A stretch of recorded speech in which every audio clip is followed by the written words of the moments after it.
নবী পাকের এক সাহাবী, গরিব সাহাবী, খেটে খায়, মাঠে খেটে খান গরিব সাহাবী। ওই সাহাবীটি সারাদিন তিনি মাঠে কাজকর্ম করেন। এক তারিখে তিনি রোজা রাখা অবস্থায় মাঠে খাটাখাটনি করে এসে বিবি সাহাবাকে বললেন, ও আমার বিবি সাহেবা, আমি রোজা রাখা অবস্থা, ইফতারির সময় হয়ে গেছে, আমার জন্য কি কোনো ইফতারির ব্যবস্থা আছে নাকি? ওই সময় বিবি সাহেবা বললেন, ও আমার স্বামী, একটুখানি আমাকে সময় দিন, আমি আপনার জন্য ইফতারির ব্যবস্থা করে আনছি, একটুখানি সময় দিন আমাকে।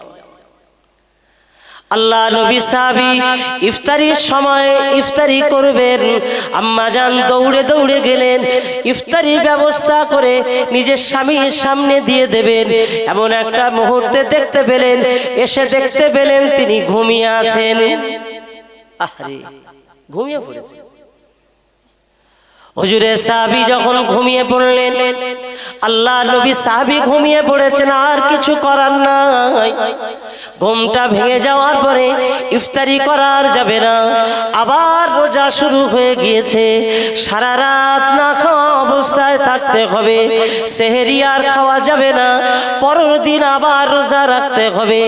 নবী সাহাবী এক অবস্থায়, দুপুর হয়ে গেছে, অজ্ঞান হয়ে পড়ে যাচ্ছে, রোজা রাখা অবস্থায় বারবার অজ্ঞান হয়ে পড়ে যান।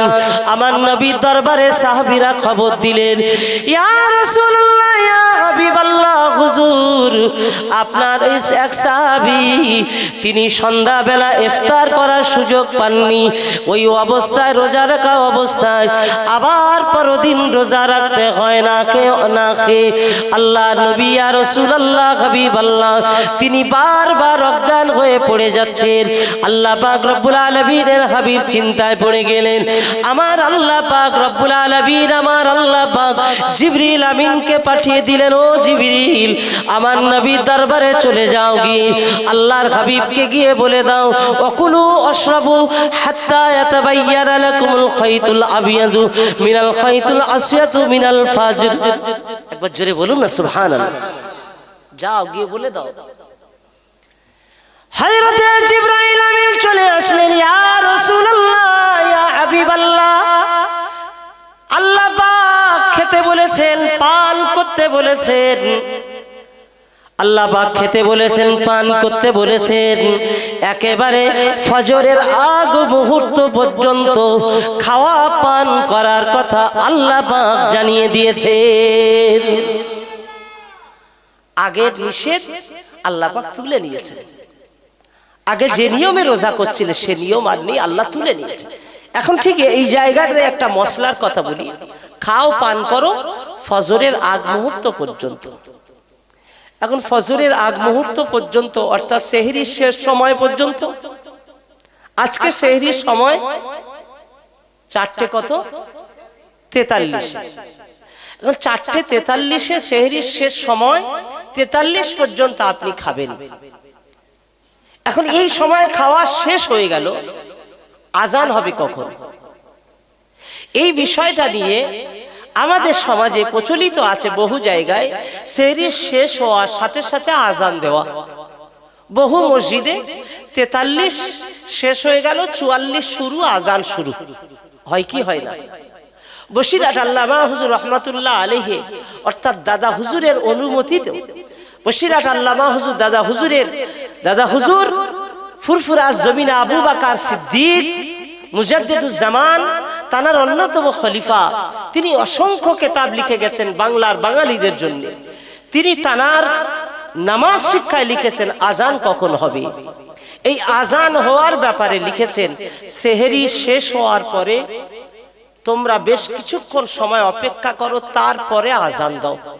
81 পৃষ্ঠায় লেখা রয়েছে। ঠিক এই বিষয়টা নিয়ে কখন আজান হবে? 43-এ আজান হবে না আরো কিছু সময় দিতে হবে? আজানটা দেওয়ার নিয়ম কি? ইহতিয়াত হলো, মসলা হলো, অধিকাংশের মত হলো আজান দিতে হবে এখান থেকে 7 থেকে 10 মিনিট সময় ফারাক করে আজান দিতে হবে। তাহলে আজান কখন হবে? সেহরি শেষ হওয়া 43-এ যদি শেষ হয় আজান কখন হবে? 7 মিনিট অথবা 10 মিনিট সময় পরে আজান দিতে হবে। এই বিষয়টা নিয়ে আপনারা চিন্তায় পড়ে গেলেন। আপনাদের এখানে হয়তো চিন্তায় পড়ে যেতে পারে যে তাহলে আমাদের এখানে এতদিন আজান হচ্ছে কি হবে না? জানি না হয় কি হয় না, তবে আমি বহু জায়গায় দেখেছি সঙ্গে সঙ্গে আজান হয়। তাহলে আজানটা হবে কি হবে না, এ বিষয় নিয়েও তো মসলা আছে। এখানেও হয়, সঙ্গে সঙ্গে আজান হয়। উত্তম হলো আমরা আমাদের আকাবিরকে মেনে চলি কি চলি না। আমরা আমাদের যেহেতু আকাবিরকে মেনে চলি, মুজাদ্দিদ জামানকে যেহেতু মেনে চলি, সন্দেহ হলো, সন্দেহ আছে সঙ্গে সঙ্গে ওয়াক্ত হওয়া নিয়ে, যে সেহরি শেষ হওয়া মানে ফজরের ওয়াক্ত শুরু হয় না, এ বিষয়ে দুটো মত উল্লেখ হয়েছে। অধিকাংশের মত হলো 5 থেকে 7 মিনিট অথবা 10 মিনিট সময় দেওয়া। কিছু মত হলো না, সঙ্গে সঙ্গে আজান দেওয়া যাবে। কিন্তু উত্তম হলো এই সময়টাকে অতিক্রম করা। মুজাদ্দিদ জামানের সিলসিলার মতাদর্শের যারা মানুষ, আমি তাদের প্রতি লক্ষ্য রেখে বলছি, আমাদের জন্য উত্তম হলো কিছু সময় অতিক্রম করে আজান দেওয়া। আমি বোঝাতে পারলাম কি? আপনি চাইলে সাথে সাথে আজান দিলে যে আজান হবে না এটা নয়, এটা কিন্তু আমি বলিনি। ইহতিয়াত হলো, উত্তম হলো কিছু সময় দেওয়া। কেননা আমাদের আকাবিররা বলেছেন সঙ্গে সঙ্গে আজান দিলে সন্দেহ আছে, আজান না হতে পারে, সেই সময় সন্দেহ এসে যায়। যেমন দৃষ্টান্ত এই জায়গা যদি দিই, আমরা আখিরি জোহর নামাজ আমাদের জুমার দিনে পড়তে হয়, আপনারা পড়েন তো ইনশাল্লাহ? এই আখিরি জোহর বহু জায়গায় পড়ে না, তো তারা পড়ে না বলে কি আমরা পড়বো না? আমরা কেন পড়ি? আমাদের পড়ার উদ্দেশ্য হলো, মুজাদ্দিদ জামান বলেছেন যে আরব ছাড়া, মক্কা মদিনা ছাড়া পৃথিবীর সর্বস্থানে আখিরি জোহর নামাজ পড়তে হবে। জোরে বলা যাবে না। এটাই হলো ইমাম আজমের মত। কিন্তু অনেকে ইমাম আজমকে মানেন, কিন্তু তারা পড়েন না। আমরা কি তাদের সাথে কি ঝামেলা করব? আমাদের ঝামেলার দরকার নেই। মুজাদ্দিদ জামান বলেছেন উত্তম হলো এই আখিরি জোহর নামাজ তোমরা পড়ো। এই আখিরি জোহর নামাজ ফরজিয়াতের নিয়তে তোমরা নিয়ত করবে। আখিরি জোহর নামাজ ফরজিয়াতের নিয়তে নিয়ত করো, কিন্তু নামাজ পড়ো তোমরা। এই 4 রাকাত নামাজে 4টে সূরা মিলাতে হবে। এই মসলাগুলো আমাদের একটুখানি জানা দরকার আছে। মনে রাখবেন, ফরজ নামাজ, এশারের ফরজ নামাজে 4 রাকাত, 2 রাকাতে 2টো সূরা মিলায়। সূরা ফাতিহার পরে 2 রাকাতে 2টো সূরা মিলায়। তো তারপরে যে 2 রাকাত, এই সূরা ফাতিহার পরে আর সূরা মেলাতে হয় না। জোহরের নামাজেও তাই, আসরের নামাজেও তাই, ঈশা নামাজে তাই। কিন্তু মজার ব্যাপার হলো আখিরি জোহর নামাজে নিয়ত করো ফরজিয়াতের, কিন্তু 4 রাকাতে 4টে সূরা মিলাতে হবে। জোরে বলা যাবে না। মুজাদ্দিদ জামানের শেষ কথা হলো তোমরা আখিরি জোহর পড়ো, কেননা এখানে জুমা সন্দেহ আছে। তোমরা আখিরি জোহরটা পড়লে হয় জোহরটা আদায় হয়ে যাবে, নচেত জুমা হলে জুমাটাও আদায় হয়ে যাবে। জোরে বলা যাবে না। আমি কথাটা ক্লিয়ার বোঝাতে পারলাম কি? আলহামদুলিল্লাহ, আপনারা যে বুঝেছেন। আমি এই বিষয়টা নিয়ে আজ আমার ফেসবুক পেজে লিখেছিলাম এই আজানের ব্যাপারটা নিয়ে। তাতে করে অনেক জায়গা থেকে কমেন্ট এসেছে বিভিন্ন দুটো মতে। তাই আজকে প্রসঙ্গত কথাটাকে একটু ভেঙে দিলাম, যাতে করে বাংলার মানুষ শুনছে। আজান দেওয়া যাবে, তবে ইহতিয়াত উত্তম হলো 7 থেকে 10 মিনিট কি করা, পরে আজান দেওয়া। যাক, আলহামদুলিল্লাহ। আখিরি জোহর নিয়ত কি হবে? ফরজিয়াতের নিয়ত হবে। বাংলা নিয়ত পড়ে নেবে, আল্লাহ আমি 4 রাকাত আখিরি জোহর নামাজ আদায় করছি। আলহামদুলিল্লাহ। আমি আপনাদেরকে বলতে চাইছি, আজ এই রমজানে একটা গুরুত্বপূর্ণ মসলা আমরা শিখে নিলাম কি শিখে নিলাম না? আলহামদুলিল্লাহ। এই মাঝখানটা গ্যাপ কেন? ওইখানটা তো শয়তান এসে বসবে। আমার যুবক ভাইরা যারা শেষে এসেছেন, ওইখানটা আসা যাবে না। আস্তে আস্তে এই জায়গাগুলো পূরণ হয়ে যাক। মাশাআল্লাহ, একটুখানি ওই জায়গাটা পূরণ করে নেন আব্বা, আমি আপনাদেরকে অনুরোধ করে বলছি একটুখানি পূরণ করে নেন। আলহামদুলিল্লাহ। প্রিয় ভাইরা আমার, আব্বা জানেরা, সময় খুব সংক্ষিপ্ত সময়। আজকে আলোচনার বিষয় আমরা শুনবো আল্লাহ পাক রব্বুল আলামিন মাহে রমজানে আমাদেরকে কোরআনের আলোচনা আল্লাহ আমাদের শোনার যখন সুযোগ দিয়েছেন, কোরআনে আমার আল্লাহ পাক বললেন, ওয়া আম্মা মান খাফা মাকামা রাব্বিহি ওয়া নাহান নাফসা আনিল হাওয়া ফাইন্নাল জান্নাতা হিয়াল মাওয়া। আমার মহান আল্লাহ পাক বললেন, যে ব্যক্তি তার রবের সামনে উপস্থিত হওয়ার ভয়ে, ওয়া আম্মা মান খাফা মাকামা রাব্বিহি, যে ব্যক্তি তার রবের সামনে উপস্থিত হওয়ার ভয়ে দুনিয়ার খারাপ কাজ থেকে দূরে সরে আসবে। পৃথিবীর জমিনে যত খারাপ কাজ আছে, যত অশ্লীল কাজ আছে, যত অশ্লীল কাজ রয়েছে, সেই সমস্ত খারাপ কাজ থেকে যে ব্যক্তি তার রবের সামনে উপস্থিত হবে এই ভয়ে সে দূরে সরে আসবে। মাকামা রাব্বিহি ওয়া নাহান নাফসা আনিল হাওয়া, তার নফসের খাইশিয়াতে যত পৃথিবীতে খারাপ কাজ আছে নিজেকে যখন দূরে সরিয়ে নেবে, আমার আল্লাহ পাক রব্বুল আলামিন তার জন্য রেখেছেন জান্নাত। জোরে বলুন, আরো একবার জোরে বলুন সুবহানাল্লাহ। এই আয়াতটা আমি শুরুতে পড়েছি, এই আয়াতটা নিয়েই আজকে আলোচনা হবে। আয়াতটাকে আমার কাছে অতি মূল্যবান মনে হয়েছে। আয়াতটার বিষয় আমি কটা পেলাম এখানে। আল্লাহর ভয়ে যারা নিজেকে অপরাধের কাছ থেকে সরিয়ে নেবে, অর্থাৎ নফস যে কাজ অন্যায় কাজে নফস টানে সেখান থেকে নিজেকে ভয়তে সরে আসবে, আমার আল্লাহ তাদের জন্য জান্নাত রেখেছেন। জোরে হবে না? পৃথিবীতে অশ্লীল কাজ চতুর্দিকে তাকালে আছে না নাই? অশ্লীল কাজ এত বেশি ভরে গেছে, আমাদের হাতের মোবাইল সব থেকে বেশি অশ্লীল কাজের মদত দেয়। কিছু না হলেও আমার ইচ্ছা নেই, তবুও অশ্লীল ফটো আমাদের সামনে আসে না, ভিডিও আসে না। আল্লাহর ভয়ে যদি আপনি ওগুলোকে ইগনোর করে সরিয়ে দেন, আল্লাহ পাক বললেন, আমার ভয়ে এটা তুমি করলে আমি আল্লাহ তোমার জন্য জান্নাত রেখে দিয়েছি। জোরে হবে না? প্রিয় আমার আব্বাজান, ভাইরা আমার, নওজওয়ানেরা, আজকে দেশ বিদেশ থেকে যারা আমার আলোচনা শুনতে বসেছেন, আমি আপনাদের কাছে আজ আলোচনার বিষয় রেখেছি আমাদের জীবনে সময়টা অতিক্রম হতে হতে যত সময় অতিক্রম হয়, আল্লাহ পাক রব্বুল আলামিন আমাদেরকে যে মৃত্যু দেবেন, এই মৃত্যু হলো রবের নিকটে পৌঁছে যাওয়ার একটি মাধ্যম। পৃথিবীতে বেঁচে থাকা আর মাঝখানে আমাদের মরণ, এই মরণটাই হলো আমাদের রবের কাছে পৌঁছে যাওয়ার একটি দরওয়াজা। পৃথিবীর জমিনে কেউ যদি মনে করেন আমি আমার রবকে দেখবো না, না, কোনোদিনও হবে না। আমার রবকে দেখা কোনোদিন এই নজরে হবে না। এই নজরে রবকে দেখার জন্যে মরণ নামক দরওয়াজা পার হয়ে আল্লাহর নিকটবর্তী হতে হবে। আমার আল্লাহ পাকের নবী, দয়া নবী হাবিবুল্লাহর ইন্তেকালের মুহূর্তে বলেছিলেন, ইয়া রফিকুল আলা, ও আমার আল্লাহ, ও আমার আল্লাহ, আমার বন্ধুর সঙ্গে আমাকে মিলিত করুন, আমার বন্ধুর সঙ্গে আমাকে মিলিত করুন।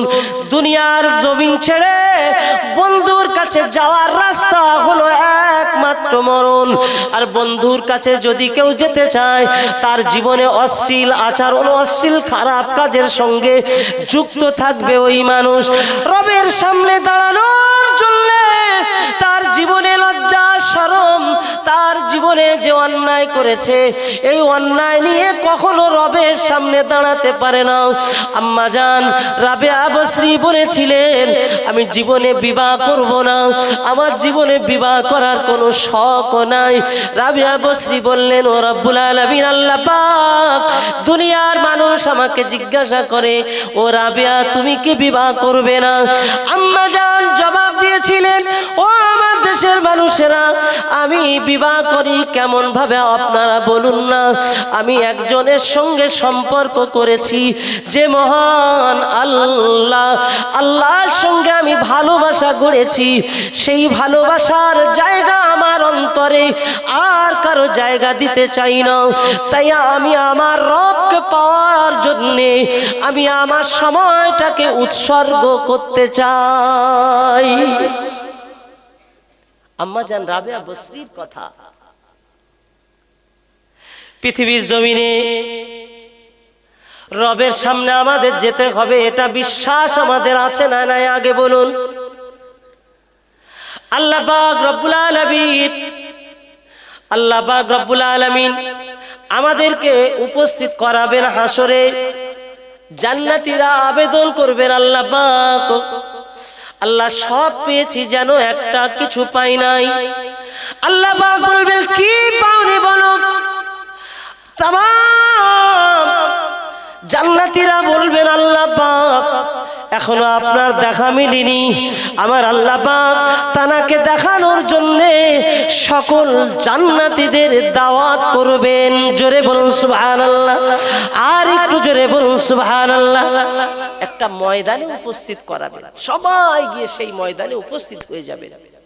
সেই ময়দানে আল্লাহ পাক রব্বুল আলামিন সকল বসার চেয়ার দেবেন। আজকে যেমন বসে রয়েছেন চেয়ারে, জান্নাতীদের আল্লাহ সেই ময়দানে চেয়ার দেবেন, এসো সবাই বসো। আল্লাহ পাক দুটো চেয়ার আলাদা করবেন। কটা চেয়ার বললাম? দুটো চেয়ার আলাদা করবেন। সমস্ত চেয়ার যারা বসে থাকবেন ভাববেন যে দুটো চেয়ার আলাদা কেন? আল্লাহ তো এক, আল্লাহ তো এক, একটা চেয়ার থাকবে। কিয়ামতের কঠিন ময়দানে আল্লাহ পাক ফয়সালার পরে আমার মহান আল্লাহ পাক রব্বুল আলামিন তানাকে দেখা দেওয়ার জন্য তিনি আমাদেরকে দেখা দেবেন। আল্লাহ পাক রব্বুল আলামিন সেই ময়দানে জান্নাতীদেরকে উপস্থিত করে দাওয়াত করে মহান আল্লাহ সমস্ত জান্নাতীদের জন্য সুযোগ করে দেবেন। দুটো চেয়ার আলাদা করে দিন, আর একটা চেয়ারের লাইন করবেন প্রথম সারিতে। আমার আল্লাহ পাক রব্বুল আলামিন এই দুটো চেয়ারের ভিতরে এক চেয়ারে আমার আল্লাহ পাক বসবেন, আর আমার আল্লাহ তার পাশে বসিয়ে নেবেন আমার রাসূলুল্লাহকে। সবাইকে তাক লাগিয়ে দেবেন, হাবিবকে পাশে বসিয়ে নিয়ে আল্লাহ পাক নিজে দেখা দিবেন। জান্নাতীরা দেখে 40টা বছর একভাবে তাকিয়ে থাকবেন। জোরে বলা যাবে না। এক একটা দিন 50,000 বছরের সমান হবে। এত ভাবে আল্লাহর সৌন্দর্য, আল্লাহকে দেখে মানুষ পাগল হয়ে যাবে। প্রিয় আমার আব্বাজান ভাইরা, আল্লাহ পাক রব্বুল আলামিনের দরবারে আল্লাহর ভয় তাদের জন্য বড় কঠিন। আল্লাহ পাক তাদের জন্য বড় কঠিন যে ভয়তে নিজেদের জীবনটাকে ওয়ালিমান খাফা মাকামা রাব্বিহি ওয়া নাহান নাফসা আনিল হাওয়া, নিজের নফসকে গুটিয়ে নিয়ে দুনিয়ার সমস্ত অপরাধ থেকে নিজেকে ভয়তে সাবধানতা অবলম্বন করে নেবে, সমস্ত অপরাধ কাজ থেকে নিজেকে সরিয়ে নেবে। আমার আল্লাহ পাকের নবী দরবারে 1 তারিখে জিবরিল আমিন চলে আসলেন। ইয়া রাসূলুল্লাহ, ইয়া হাবিবাল্লাহ, আসসালাতু ওয়াসসালামু আলাইকা ইয়া রাসূলুল্লাহ। হুজুর সালামের উত্তরটা দিয়ে দেবেন, জিজ্ঞাসা করবেন, ওগো জিবরাইল, তোমার মনটা কেন খারাপ দেখি? জানো তোমাকে দেখে আতঙ্কিত মনে হয়। হযরতে জিবরিল আমিন বলেছিলেন, ইয়া রাসূলুল্লাহ, আমাকে আজকে আতঙ্কিত মনে হচ্ছে। আমি এই মাত্র জাহান্নাম দেখে আসলাম, ভয়াবহ জাহান্নাম আমি সবে দেখে আসলাম। জিবরিল আমিন আলাইহিস সালাম বলবেন, ইয়া রাসূলুল্লাহ, ইয়া হাবিবাল্লাহ, ভয়াবহ জাহান্নামটা দেখে আমার ভয়তে আমি জড়সড় হয়ে গেছি, তাই আমি আতঙ্কিত হয়ে গেলাম। আল্লাহর হাবিব জিজ্ঞাসা করবেন, এ জিবরাইল, কেমন জাহান্নাম দেখলে বলো? হযরতে জিবরাইল বলবেন, ইয়া রাসূলুল্লাহ, ইয়া হাবিবাল্লাহ, হুজুর আমি জাহান্নামটা দেখলাম, যে জাহান্নাম এত ভয়াবহ ভয়াবহ, জাহান্নামের একটা দরওয়াজা থেকে অপর দরওয়াজা পর্যন্ত পৌঁছাতে একটা এত সময় লেগে যাবে, 500 বছরের সময় লেগে যাবে। ইয়া রাসূলুল্লাহ, হাবিবাল্লাহ, জাহান্নামের 7টা দরওয়াজা থাকবে, এত ভয়ঙ্কর বিষয়।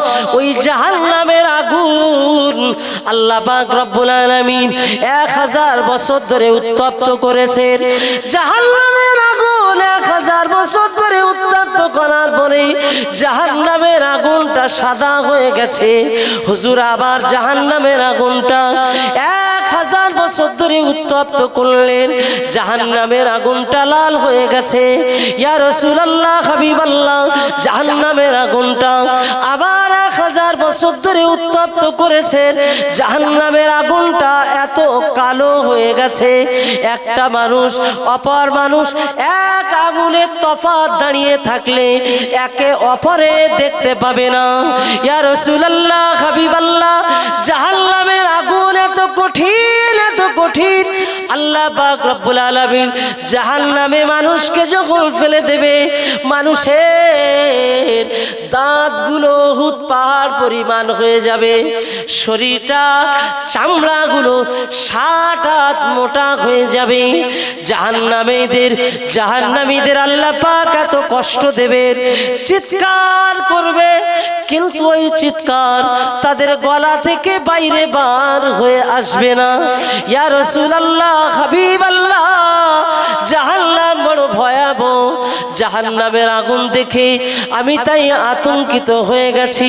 আল্লাহর হাবিব বলেন, ও আমার সাহাবীরা, জেনে রেখে দাও, জাহান্নামের কথা শুনে যারা জীবনে ভয় করে চলতে পারবে, আল্লাহ পাক রব্বুল আলামিন ওই বান্দা বান্দীদের আমার আল্লাহ পাক জান্নাতি বানিয়ে দেবেন।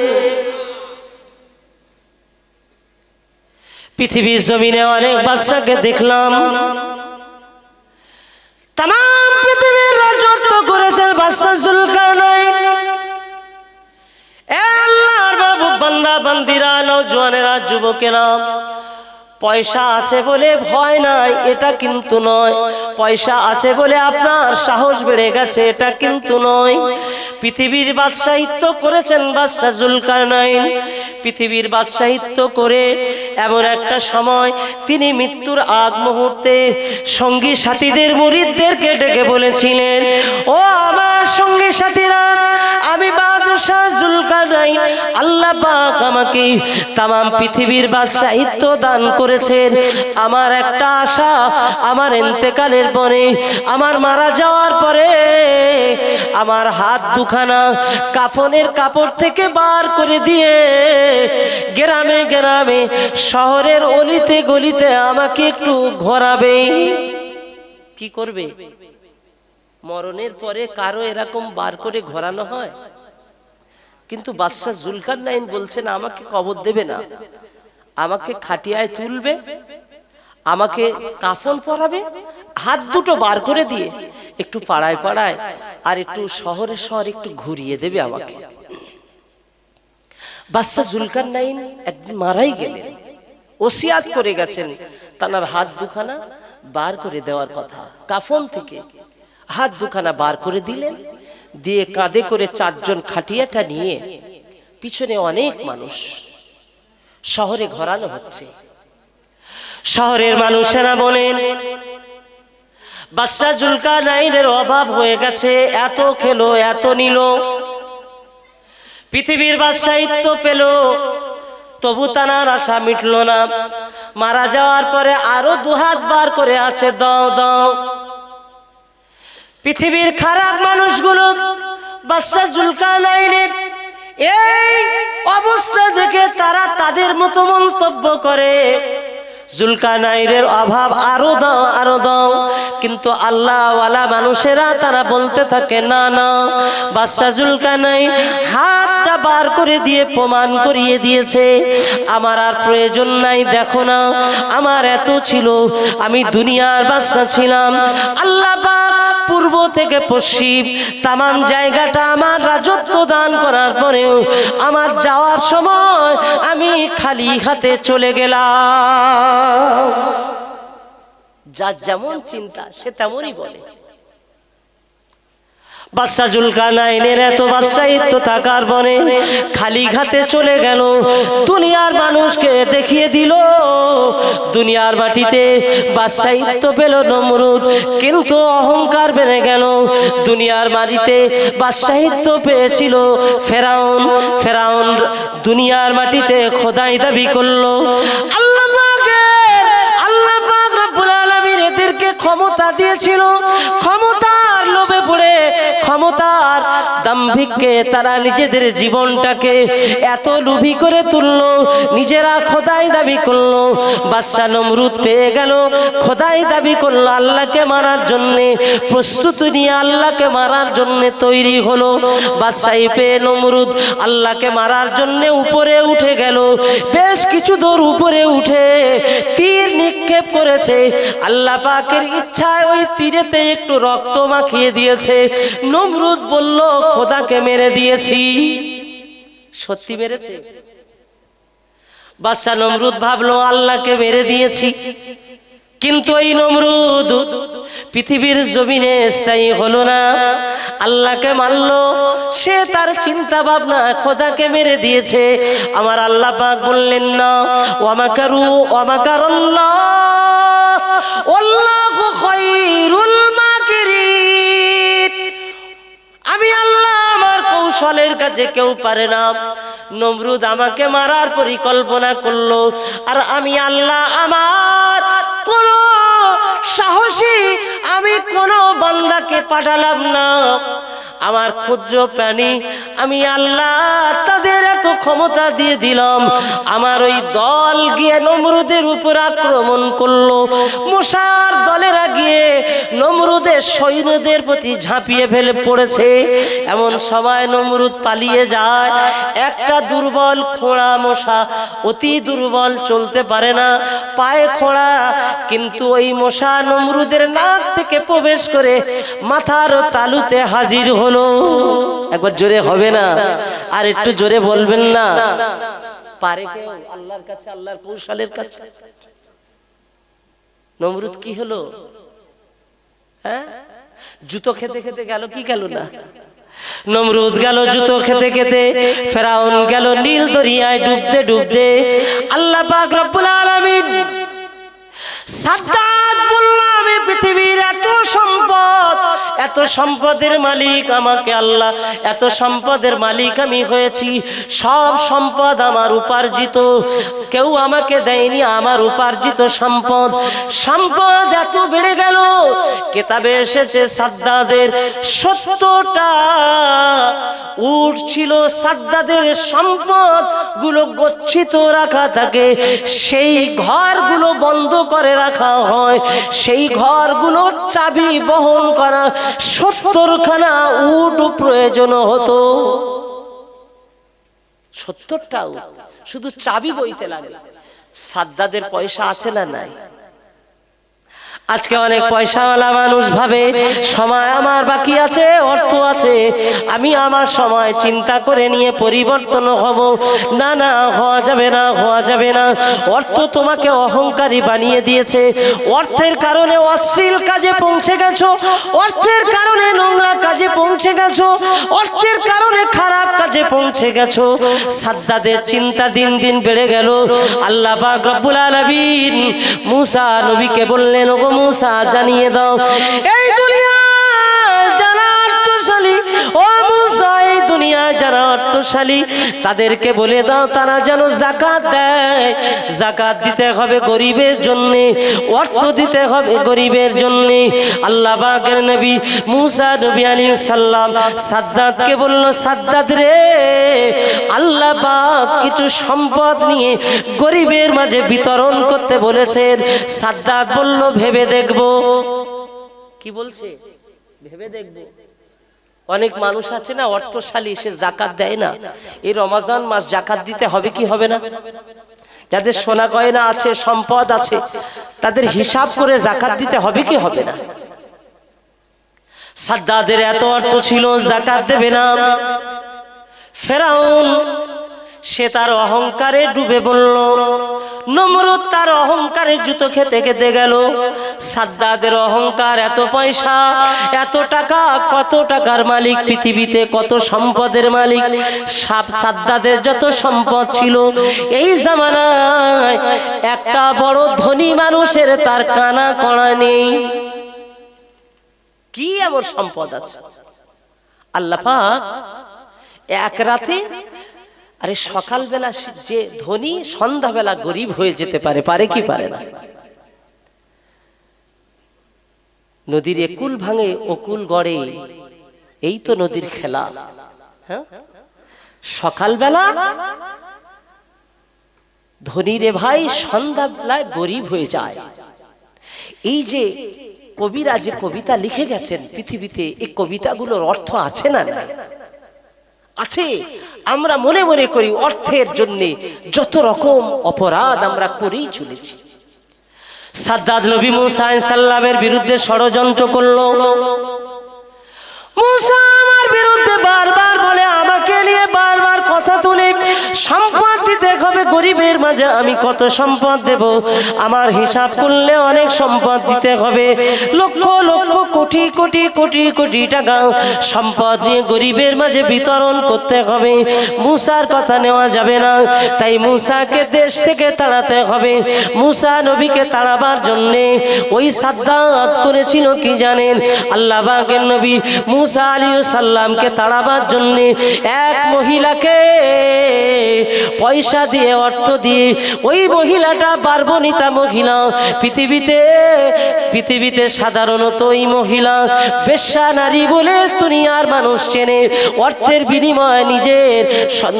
বিনিময়ে নিজের শরীর বেচে খায়, অর্থের বিনিময়ে নিজের ইজ্জতটা বেচে দেয় মানুষের কাছে।